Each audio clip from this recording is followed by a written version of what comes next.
पुण्यातल्या एटीएम बाहेर काय परिस्थिती आहे सांगते आमचे प्रतिनिधी भक्ती भिसुरे।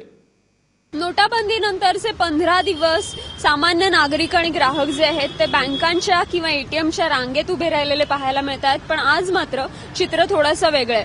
शनिवार असल्यामुळे बँकांच्या शाखा बंद आहेत आणि त्यामुळे नागरिकांची भिस्त होती खरं तर एटीएम्स वरती। पण एटीएम जी आहेत ती बरीचशी शटर डाऊन आहेत आणि जिथे एटीएमचं किमान शटर वरती आहे त्यांच्या बाहेर एटीएम मधली कॅश संपलेली असल्याचे बोर्ड लावलेले बघायला मिळतात। पुण्यामधलं हे चित्र आहे। पुण्यातली एटीएम अद्यापही सुरू झालेली नाहीयेत।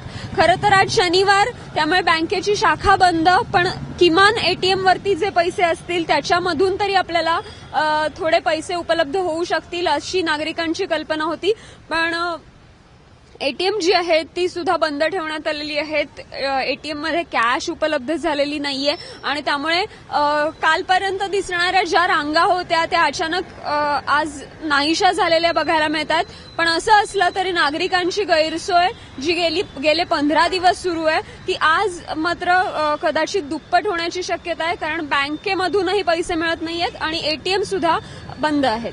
कॅमेरामन राजेश बेडकर सह भक्ती बिसुरे, एबीपी माझा, पुणे।